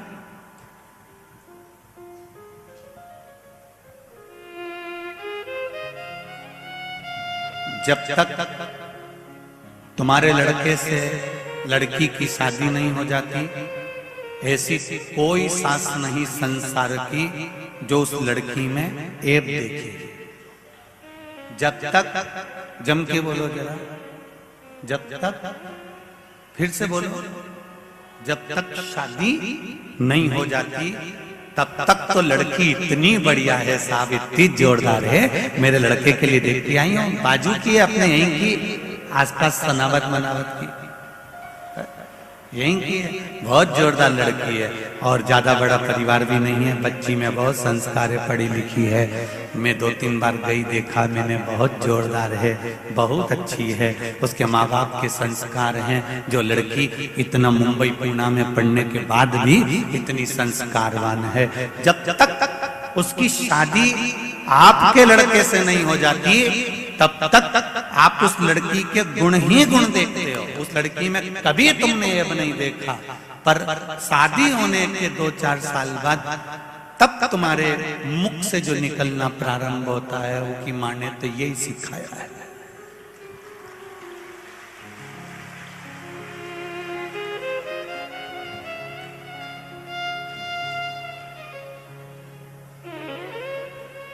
दो साल पहले तुम कौन थी? वही कमलाबाई थी ना जो गुण देख रही थी, और 2 साल बाद फिर अब गुण देखने लगी तो वही कमलाबाई है। कहीं की कमला बैठी हो तो बुरा मत मान जाओ, ये तो वही। 2 साल पहले तुमने जो गुण देखा अपने लड़के के लिए लड़की में, इतनी जोरदार, इतनी बढ़िया, इतनी बढ़िया, इतनी बढ़िया, सब कुछ अच्छा लगा। पर शादी के 2-3 साल बाद जब लड़की अपने पति के साथ रहने लगी, अलग रहने लगी, या फिर वो मुंबई पूना चली गई अपने पति के साथ, या फिर मायके में फोन पे बात कर रही है या चित कर रही है, तो फिर आपको बुरा क्यों लग रहा है?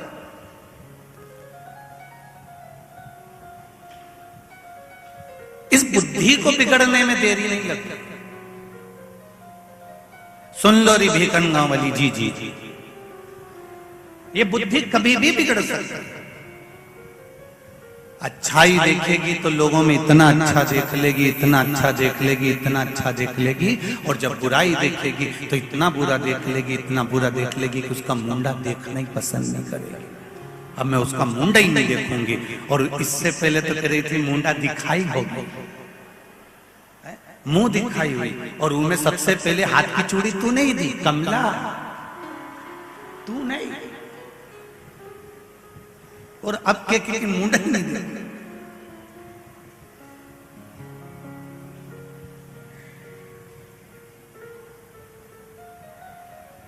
अच्छा भी हम देख रहे हैं और बुरा भी हम देख रहे हैं।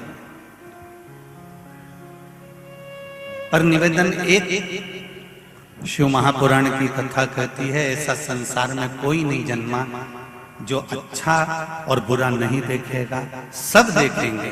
पर निवेदन है अच्छा देखो, और अच्छा देखने के बाद में जब तुमको बुरा उसमें नजर आने लगे, तब उसमें एक विचार करना कि बुराई उसमें नहीं है, बुराई हमारे नेत्रों में आ गई है, ये मन में आ गई है। इसलिए दुनिया की कोई सास बुरी नहीं होती और दुनिया की कोई बहू बुरी नहीं होती। आज शिव महापुराण की एक लाइन अपने पास संजो कर रख लेना, ना सास बुरी है ना बहू बुरी है। तुमने जो पूर्व में कर्म करा है वो कर्म का भोग तुम्हें अब भोगना पड़ेगा।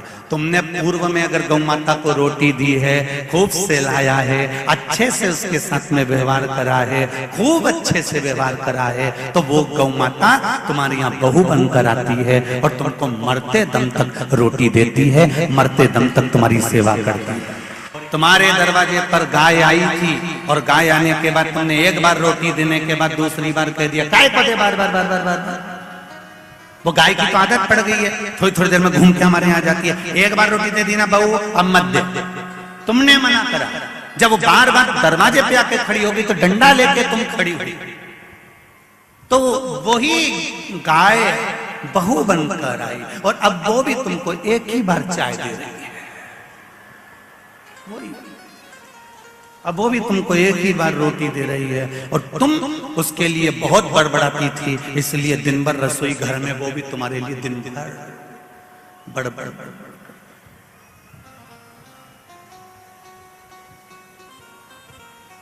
एक गीत का एक बोल आता है, जो बोएगा तेरा किया, जो तूने कर्म करा है वो तुम्हारे सामने आएगा।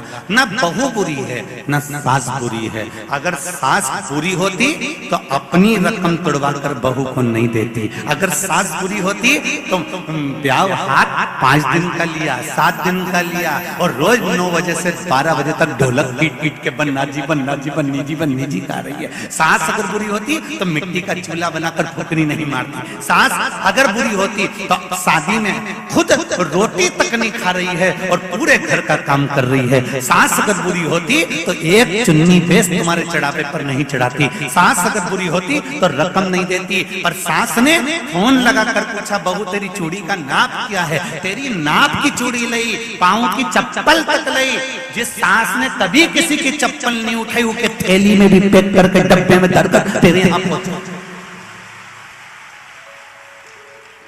अगर सास बुरी होती तो कुछ नहीं करती, कुछ भी नहीं।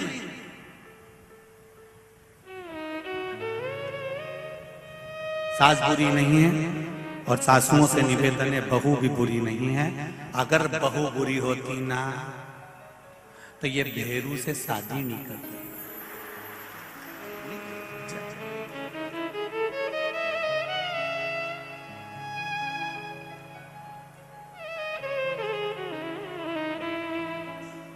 आज देवउठनी एकादशी है। कई लोग प्रश्न खड़ा करते हैं कि शालिग्राम भगवान के साथ में तुलसी जी का विवाह हुआ, तो ललाट पर लिखा है वो तो होना ही है। जो किस्मत में लिखा उसे कोई टाल नहीं सका। अच्छा महाराज भी किस्मत में लिखा हुआ नहीं टाल सकता। अगर टाल सकते थे तो रामकृष्ण परमहंस माँ जगत जननी जगदम्बा के उपासक थे। स्वामी विवेकानंद जैसे उनके शिष्य थे। और रामकृष्ण परमहंस जी को जब बड़ी बीमारी हो गई, कैंसर जैसा रोग हो गया, स्वामी विवेकानंद जी बार बार कहते थे, गुरुदेव माँ आपके ऊपर कृपा करती है, शारदा भवानी आपसे बात करने के लिए आती है, एक बार देवी जी से कह दो कि तुम्हारी बीमारी ठीक कर दे। पर रामकृष्ण परमहंस ने कहा, सुन रे स्वामी विवेकानंद, ये तो पूर्व के कर्म का भोग है जो मनुष्य को भोगना है। चाहे मैं कितना बड़ा गुरु क्यों ना बन जाऊं, चाहे मैं संत क्यों ना बन जाऊं, चाहे मैं साधु क्यों ना बन जाऊं, चाहे मैं तपस्वी साधक क्यों ना बन जाऊं, पर भोगना तो पड़ेगा। जब मेरे राम जी को पृथ्वी पर आकर भोगना पड़ सकता है, एक जरा सा बाली को छुप कर मारा तो कृष्ण अवतार में छुप कर बाण उनको लगा। सीता जी ने एक चिड़िया को कैद में रखा, माता जानकी को रावण की कैद में रहना पड़ा। एक जरा सी गर्भवती चिड़िया को पिंजरे में बंद कर कर रखा तो माता जानकी को भी गर्भ अवस्था धारण कर कर बन बन एक आश्रम में रहना पड़ा। ये कर्म गति है जो व्यक्ति को भोगना है।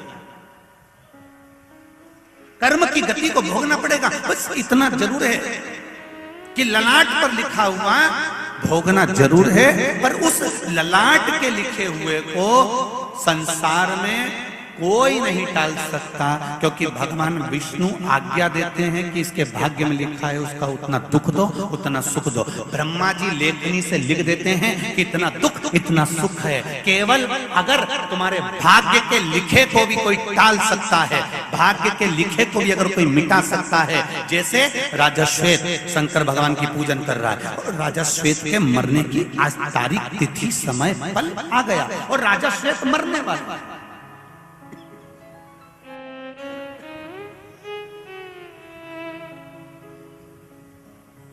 राजा श्वेत के प्राण छूटने वाले, यमदूत आ गए बंदी बनाने के लिए। शंकर भगवान ने कार्तिकेय जी को भेज दिया, यमदूतों को भगा दिया। यमराज मर गया, मृत्यु देवी मर गई, सूर्य नारायण भगवान रोने लगे। भगवान विष्णु ने पूछा क्या हुआ, मेरे बेटे यमराज को मार दिया शंकर भगवान। मृत्यु देवी को मार दिया, मेरी पोती को शंकर भगवान। भगवान विष्णु ने शिव जी से पूछा कि हमने लेखनी में इसकी मौत लिख दी थी, ब्रह्मा जी ने अपनी कलम से लिख दी थी, तो फिर इसको मरने क्यों नहीं दिया। शंकर भगवान बोले, ये मेरे मंदिर में बैठा था, मेरे मंदिर में बैठा था, इसलिए इसको मरने नहीं दिया। पर हमने अपनी कलम से लिखा है इसकी मौत को, ब्रह्मा जी ने अपनी कलम से लिखा है अपनी इसकी मौत को।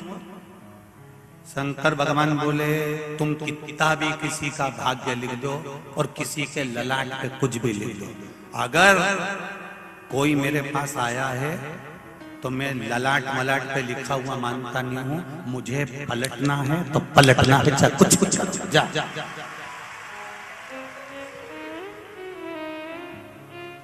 भगवान ब्रह्मा जी ने कहा कि मेरे को तुम्हारे यहाँ नौकरी नहीं करना, इस्तीफा दे रहा हूं। ब्रह्मा जी ने कहा मुझे ब्रह्मा बनना ही नहीं है, मेरा इस्तीफा स्वीकार करो। क्यों? जब मैंने लिख दिया कि ये मरेगा तो फिर इन्हें कैसे बचाए।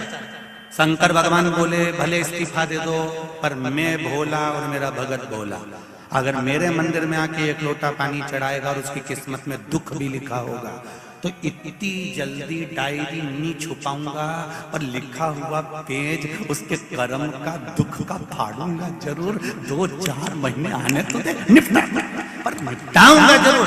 ब्रह्मा जी ये तुम मत सोचना कि मैं पलटूंगा नहीं। कोई 33 कोटि देवी देवता अपनी बात पर भले टिके रहना, शंकर भगवान कहे मैं अपनी बात पर नहीं टिका। मेरे सम्मुख में अगर कोई आया और दिल से आया, एक लोटा जल चढ़ाया, तुम कथा को देख लिए, शिव महापुराण को उठाकर देख लीजिए, गीता प्रेस गोरखपुर की शिव पुराण को उठाकर पढ़िए, उसमें लिखा है एक चोर शंकर जी के मंदिर में चोरी करने के लिए गया और शंकर भगवान के मंदिर में अपना कपड़ा उतार कर दिए में आग लगाकर त्रिशूल में लपेट कर उजाला कर चोरी का सामान देख रहा था। शिव जी ने कह दिया चल मैं तुझे कुबेर बनाता हूं। चोटे को कुबेर बना दिया, चोर को कुबेर। इंद्र वो कुबेर अपनी कुर्सी से नीचे उतरकर भगवान विष्णु के पास जाकर बोले कि मुझे अपनी कुर्सी से एक चोर ने उतार दिया। क्यों? वो चोर को शंकर भगवान ने कुबेर बना दिया। तो कुबेर शंकर जी के पास आए, प्रभु मुझे कुर्सी पे से क्यों उठाया? शंकर भगवान बोले मेरे मंदिर में उसने दिया जलाया था, तो कोई तुम्हारे मंदिर में दिया जलाएगा तो उसको कुबेर बना दोगे? शंकर भगवान बोले मैं तो भोला, मेरा भगत भी भोला, कोई नहीं कर सकता जो मेरा देव अधिदेव महादेव कर सकता है। आज दुनिया के लोग तुमको भरमाएंगे, दुनिया के लोग तुम्हें भटकाएंगे और कई लोग भटकाने का प्रयास करेंगे। क्यों मंदिर जा रही है, क्यों पशुपति व्रत कर रही है, क्यों शंकर जी को एक लोटा जल चढ़ा रही है, क्या होता है जल चढ़ाने से, क्या होता है बेलपत्री चढ़ाने से, क्या होता है शिव जी के मंदिर जाने से, क्या होता है शिव महापुराण की कथा सुनने से। जब 2 बजे कथा आती है तो टीवी चालू करके बैठ जाती है, क्या मिलता है? इतनी बार सुन ली, 1000 बार सुन ली, क्या बार बार सुनते रहोगे? क्या मिलता है शिव पुराण से? तुम्हें कहना पड़ेगा कि जो कोई नहीं कर सकता वो मेरा महादेव करता है, जो कोई नहीं करेगा वो मेरा महादेव।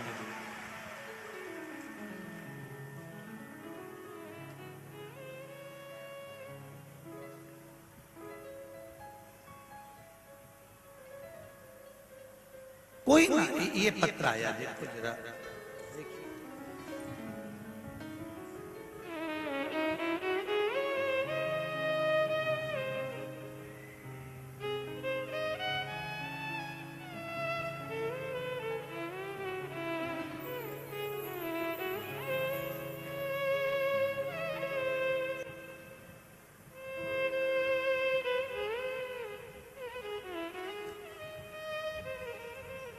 मैं पूजा केतन पाटीदार खरगोन से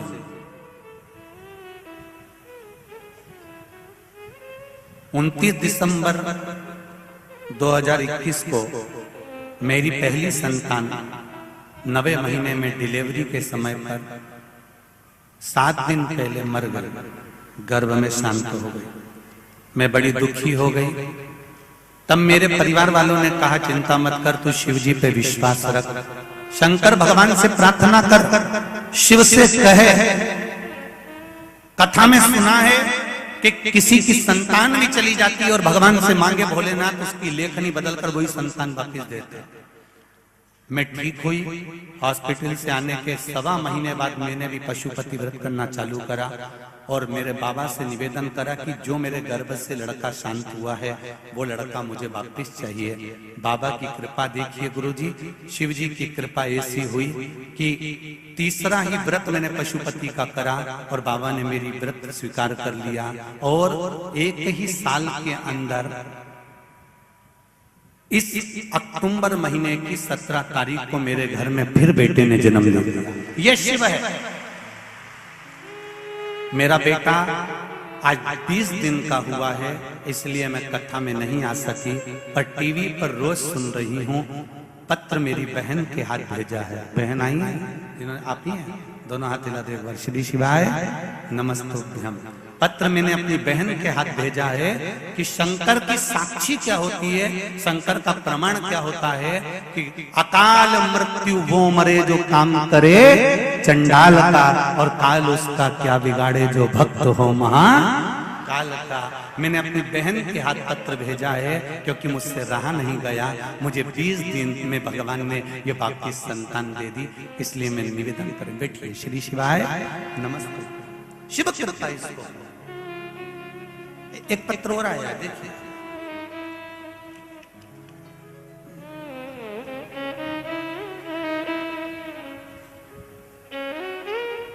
संगीता मनीष सोनी, तहसील जिरानिया, जिला खरगोन, मध्य प्रदेश से। आप ही दोनों हाथ हिला देकर। श्री शिवाय नमस्तुभ्यम। गुरुदेव, मैं शिव जी की करुणा क्या बखान क्या करूं। 2 वर्षों से इलाज चल रहा है। मेरे बच्चेदानी में गठान है और पथरी की समस्या है। त्रिकालदर्शी प्रभु महादेव की ऐसी करुणा हुई, 1 महीने से दुख भोग रही थी, बड़ी कष्ट में थी। इंदौर, भोपाल सभी डॉक्टरों को, खरगोन आदि सब दूरखंडवा दिखा दिया। सबने कहा कि इसका ऑपरेशन कराना पड़ेगा क्योंकि बच्चेदानी में गठान बड़ी है, उसका ऑपरेशन जरूरी है। पर मैंने भी बाबा के भरोसे पर छोड़ दिया और सोमवार का व्रत धारण कर लिया। पशुपति एक बेलपत्र शिव जी को चढ़ाती और उठाकर लाती और 1 लोटा जल चढ़ाकर उस जल का आचमन करती, बेलपत्री खाती। शिव जी से निवेदन करती, चाहे कुछ भी हो जाए, मेरे पेट में जो बच्चेदानी में गठान है, अगर गठान निकलेगी तो जांच के लिए जाएगी। मेरे मन में संशय होगा कहीं दूसरी गठान ना हो, इसलिए कृपा करके मेरी बच्चेदानी में ही उस गठान को गला दीजिए। रोज बेलपत्र खाती, रोज जल चढ़ाती और बाबा की कृपा से ऐसा हुआ कि अगली जब सोनोग्राफी डॉक्टर ने कराई तो सोनोग्राफी में गठान गायब हो चुकी थी। गठान नहीं, उस सोनोग्राफी में गठान ठीक है गया। बैठिए, श्री शिवाय नमस्ते। सोनोग्राफी में गठान गायब हो गई थी जो सालों से थी, वो गठान अब नहीं। शिव कृपा किसको कहते हैं, शंकर की उदारता किसको कहते हैं। आप शिव महापुराण को जब समझोगे, वो कहते हैं ना कि माता पिता जिंदा रहते हैं ना तब तक उनको कोई समझ नहीं पाता, जब चले जाते हैं तब समझते हैं। आज कथा का 4था दिन हो जाएगा, 3 दिन की कथा पूरी हो जाएगी। जो नहीं आ पाए ना उनको बाद में समझ में आएगा कि हीरा खो दिया, हीरा खो दिया। वो हीरे का हार है शिव महापुराण की कथा, जो संपूर्ण विश्व के कल्याण के लिए है। प्रत्येक जीव के लोग कहते हैं क्या मिलता है शिव पुराण से।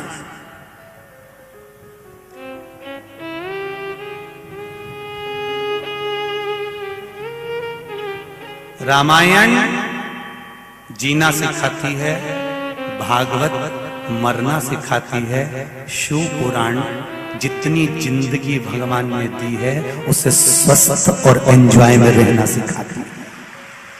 स्वस्थ रहिए, ये शिव महापुराण सिखाता है।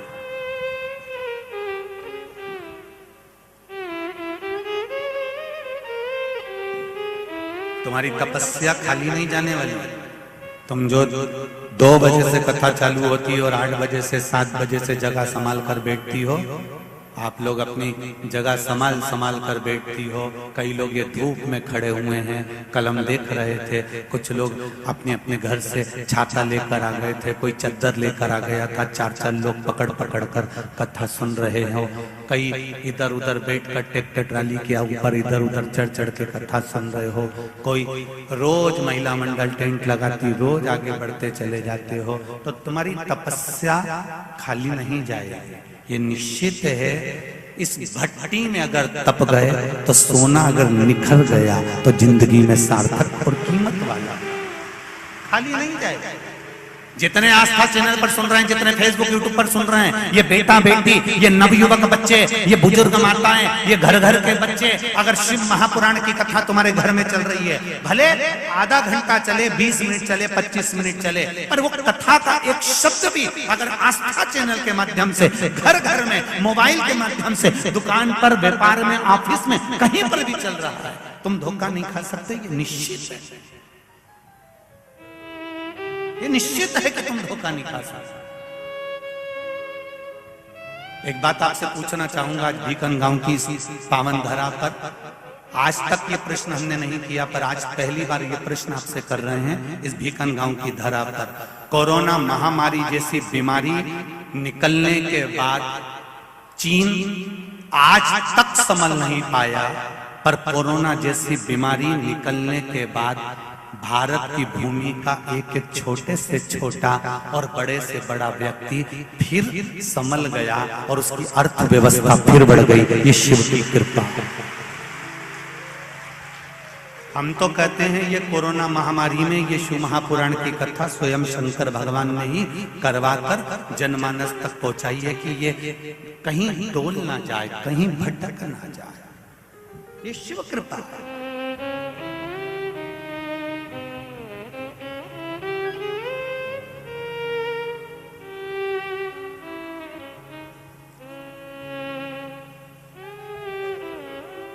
संपूर्ण विश्व, कोरोना महामारी के बाद डोल जाना था, पर संपूर्ण विश्व ये भारत नहीं डोल पाया, क्योंकि इसको संभाल लिया देवाधिदेव महादेव।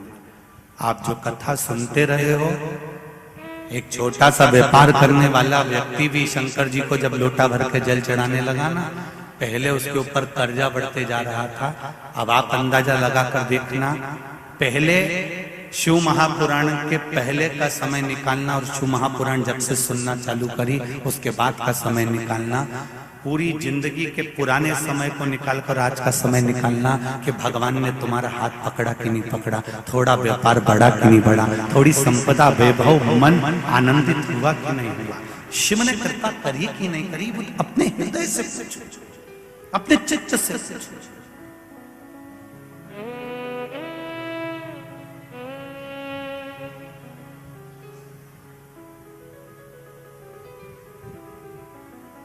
और जब अपने हृदय से, अपने चित्त से ये स्वयं प्रश्न करो कि मेरा शिव हुआ और मैं शिव की हूं, मैं शंकर का हूं।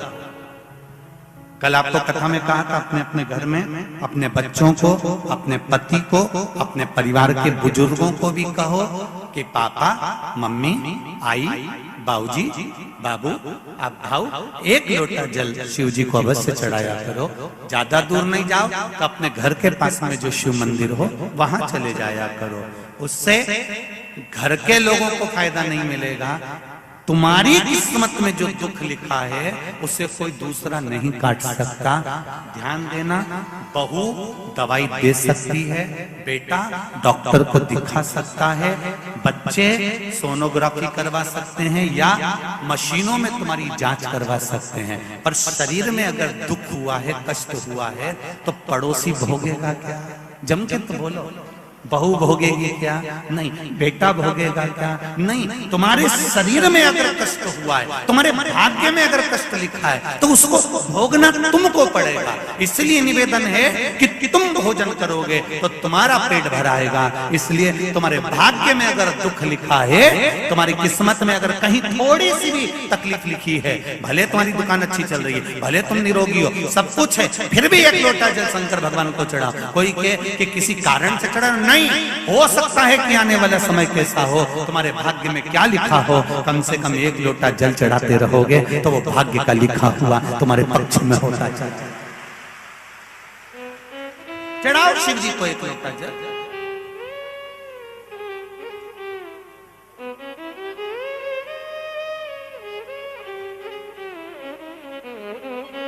भगवान शिव की आराधना,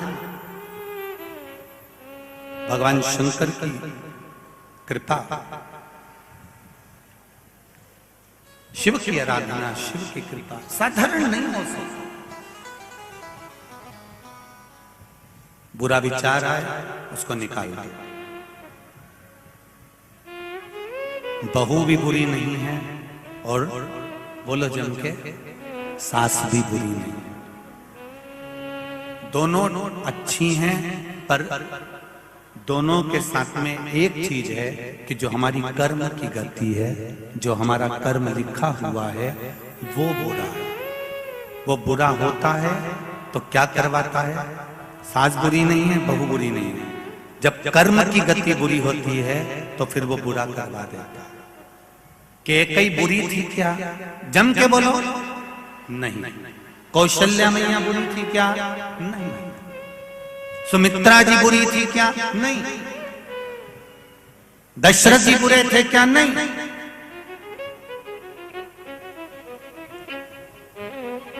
मंथरा बुरी थी क्या? नहीं।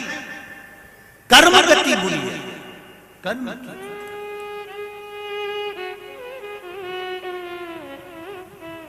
इतनी अच्छी थी कैकेयी, कि सीता जी विवाह कर आई थी और मोदी खाई में जब देने की बारी आई थी तो कैकेयी ने अपना शीश महल बनवाया था, वो शीश महल जानकी जी की मोदी खाई में दे दिया था। इतनी चाहती थी बहू को, और बुरी बनी कर्म गति के अनुसार। जब बुरी बनी तो ऐसी बन गई कि राम जी को 14 वर्ष के लिए वनवास भेज दिया।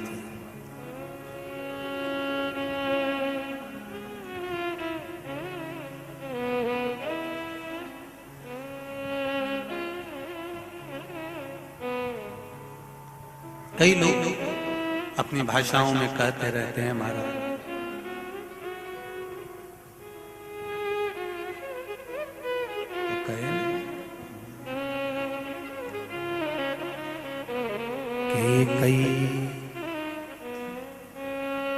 कैकेयी तूने लूट लिया दशरथ के खजाने को।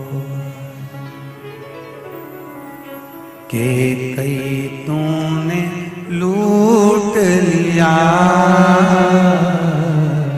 दशरथ के खजाने।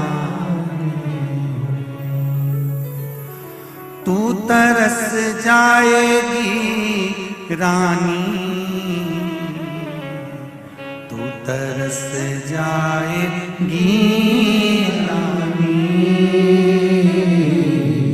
मांग अपनी सजानी। कैकेयी तूने लूट लिया दशरथ के खजाने। हाथ तरसेंगे चूड़ी को, गला तरसेगा हरवा को। हाथ तरसेंगे चूड़ी को, गला तरसेगा हरवा को। तू तरस जाएगी रानी, मांग अपनी सजानी। कैकेयी तूने लूट लिया दशरथ के खजाने। एक कैकेयी कर्म गति के कारण तू लूट बैठी। इतनी अच्छी थी, इतनी बढ़िया थी, पर केवल तेरे ललाट पर जो लिखा हुआ था कर्म की गति का खेल लिखा हुआ था, उसने तुझे अच्छे से बुरा बना दिया। मेरा निवेदन भीकन गांव की इस पावन धरा से, घर घर में चल रही शिव महापुराण से, आस्था चैनल फेसबुक पे सुन रहे सारी बहू बेटियां और माताओं से कि ना सास बुरी होती है ना बहू बुरी होती है। सास नहीं चाहती कि मैं कोई अपशब्द बोलूं, वही बहू भी नहीं चाहती कि कोई अपशब्द बोलूं, पर ललाट पर जब कर्म गति उल्टी पड़ती है तो अपने आप जिह्वा से अपशब्द निकलवा ही देती है। यह कर्म गति। अब ऐसे समय पर क्या करोगे आप?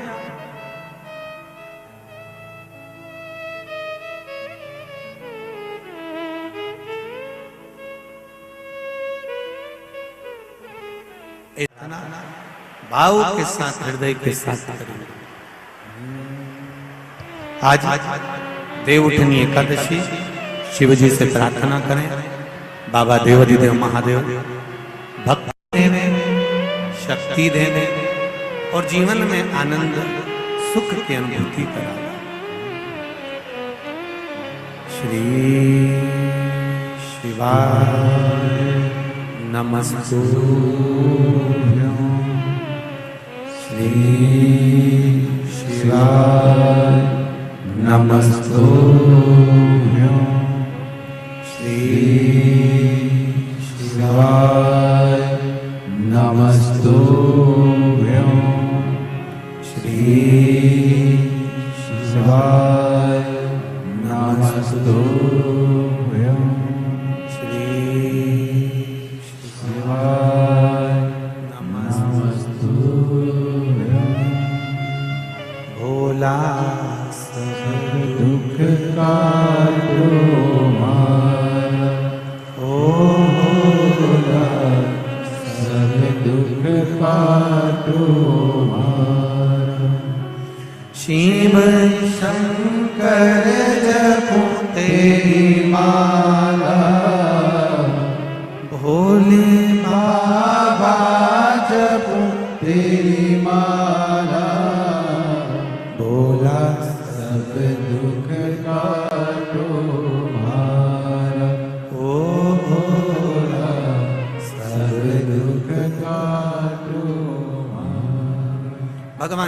की कथा कह रहे हैं। अपने भीतर किसी के प्रति भेदभाव उत्पन्न न हो। देखो, माता पार्वती जी के साथ में शिव जी का जब मंगल विवाह हो गया,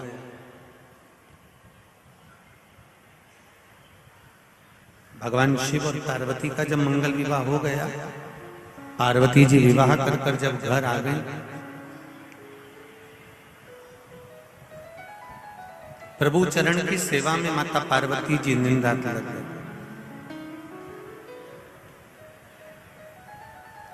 भगवान के चरणारविंद की सेवा में पार्वती लगी।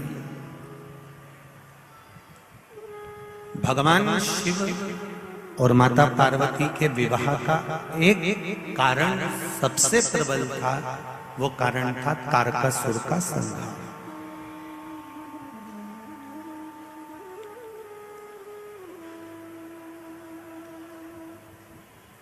यदि तारकासुर नहीं मरेगा, तारकासुर को मरने का विवाह क्रम, क्योंकि तारकासुर ने ये वर मांगा था कि मेरे प्राण छूटे तो भगवान शंकर के पुत्र द्वारा छूटे।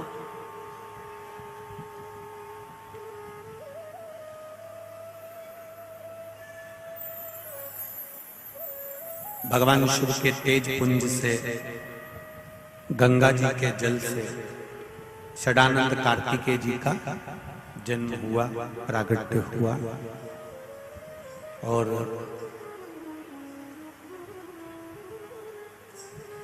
षडानंद कार्तिकेय जी ने अपनी माता से कहा, मां, मेरे जन्म का कारण क्या है? ये जन्म क्यों हुआ? अभी आप लोगों के मन में भी एक भाव उत्पन्न होना चाहिए कि हमारे जन्म का कारण क्या है। पहले भी कथा में कहा कि मनुष्य जन्म के दो कारण हैं। एक भगवान का भजन करने के लिए जन्म हुआ है, और दूसरा अपने कर्म को काटने के लिए, अपने कर्म को भोगने के लिए जन्म हुआ है। यहां आप जितनी देर बैठते हो ना कथा में, जितनी देर बैठे अपने कर्म गति को आप काट रहे हो कि हमने पूर्व में जो कर्म किया होता है, पूर्व में जो कर्म करते हैं,